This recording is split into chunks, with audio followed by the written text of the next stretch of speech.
ఓం శ్రీకృష్ణ పరబ్రహ్మణే నమః. గతిర్భర్త ప్రభుః సాక్షి నివాస శరణం సుహృత్ ప్రభవ ప్రళయస్థానం నిధానం బీజమవ్యయం.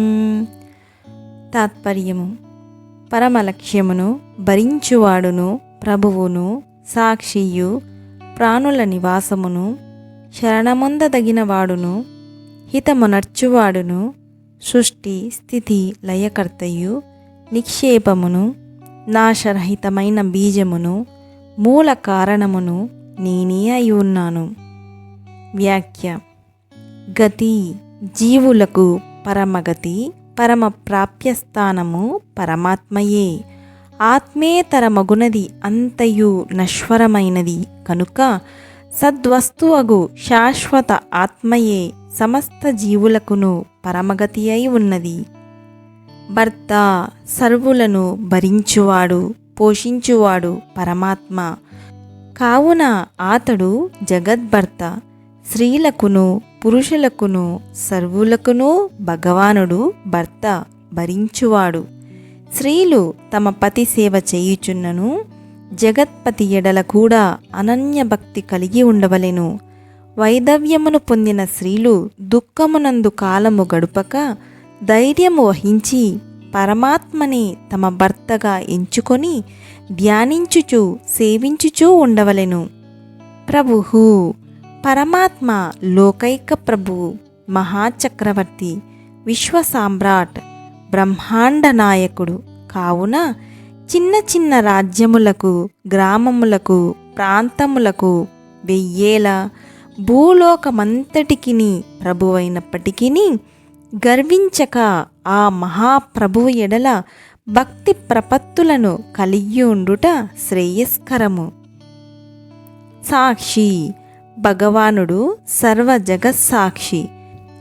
జనులు చేయు పుణ్య పాపములను సాక్షిగా ఉండి గమనించుచున్నారు. కాబట్టి ఆచరణ యందు జనులు బహు జాగరూకులై ఉండి ధర్మ మార్గమునే చేపట్టవలెను.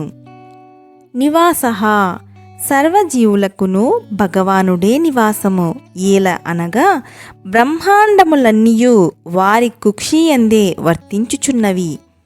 జనులు తమ నివాసమేది అని అడిగినప్పుడు ఇల్లు వాకిలి ఊరు అని చెప్పుకొనుచుందురు. కానీ వాస్తవముగా ఈ సమస్తము ఎద్దానియందు నిలుకడ కలిగి ఉన్నదో అట్టి పరమాత్మయే వారి నివాసమగును. ఈ సమస్తము దేని యందు నిలుకడ కలిగి ఉన్నదో అట్టి పరమాత్మయే సర్వులకును నివాసమగును. శరణం భగవానుడే పరమశరణ్యుడు. నశ్వర ప్రాపంచిక వస్తువులను శరణు పొందినచో ఏమి ప్రయోజనము? శాశ్వత మోక్షఫలమొసంగు సర్వేశ్వరునే శరణు పొందవలెను. సుహృత్ పరమాత్మ సర్వులకును ప్రాణమిత్రుడు. ప్రతిఫలము కోరక మేలు చెయ్యువాడు. ప్రాపంచిక మిత్రులతో సంబంధము ఈ దేహముతో తీరిపోవును. కానీ శాశ్వత మిత్రుడగు భగవానునితో సంబంధము ఎల్లకాలములందు ఉండునది. కావున వారితో మైత్రిని సంపాదించుకొనుట అత్యుత్తమము. ప్రభవ ప్రళయస్థానం జగత్తు యొక్క సృష్టి స్థితి లయకారకుడు ఆ పరమాత్మయే. ఏలా అనినా వారి సన్నిధానమున ఈ సమస్త ప్రపంచమును సూదంటి రాతి చెంత సూది వలె క్రియావంతమగుచున్నది. నిదానం భగవానుడు సర్వజీవులకును గొప్ప నిక్షేపము, స్టోర్ హౌస్. ప్రళయకాలమందును సమస్తము వారియందే అణిగి ఉండును. కావున బీజమవ్యయం సమస్త జగత్తునకును సర్వ ప్రాణులకును బీజస్వరూపుడు కారణభూతుడు పరమాత్మయే. కావున ప్రతి జీవియు తాను ఏ కులమందు పుట్టినను ఏ జాతియందు జనించినను స్త్రీ అయినను పురుషుడైనను తన జన్మస్థానము తన గోత్రము తన పుట్టిల్లు ఆ పరమాత్మయే అను విశ్వాసము కలిగి ధైర్యము వహింపవలెను. తాను అల్పుడనని శక్తిహీనుడనని దుర్బలుడనని ఏ కాలమందును తలంపరాదు. మరియు వృక్షము బీజము కంటే అన్యము కాదు. అట్లే జీవుడు తన బీజమగు కారణమగు పరమాత్మ కంటే వేరు కాదు.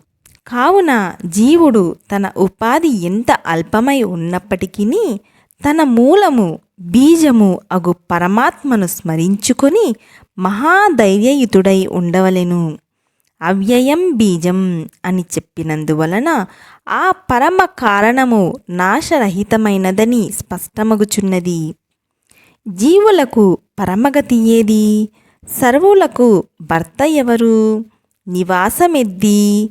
సాక్షి ఎవడు? శరణుడు మిత్రుడు ఎవడు? సృష్టి స్థితి లయకారకుడు ఎవడు? సమస్తమునకు నిక్షేపమెద్ది? బీజమేది? పరమాత్మయే. హరి ఓం తస్సత్. శ్రీకృష్ణార్పణమస్తు.